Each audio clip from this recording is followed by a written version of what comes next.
Welcome to the Slop Farm. Enjoy the video. In this video, I will show how to open an Xbox One. Start by unplugging the console and waiting 5 minutes to discharge capacitors. Remove external hard drives, game discs, and all cables before proceeding. Use a soft, lint-free cloth to protect surfaces and work in a well-lit area. Keep a magnetic mat or labeled containers for screws and small parts. If you feel unsure at any point, pause and consult a professional repair resource. In this video, I will explain how to open an Xbox One. Prepare needed tools such as T8 and T10 drivers, Torx bits, and plastic pry tools. A magnetic parts tray and a phone camera help track screw placement and bracket orientation.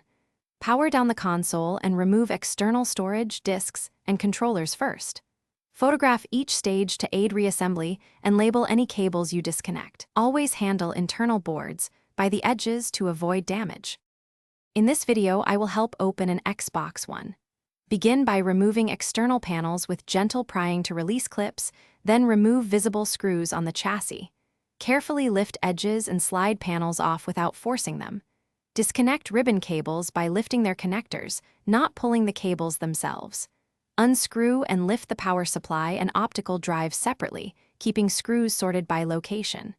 Take steady, patient steps and document every removal for smooth reassembly. Thanks for watching. Consider subscribing if we helped you today.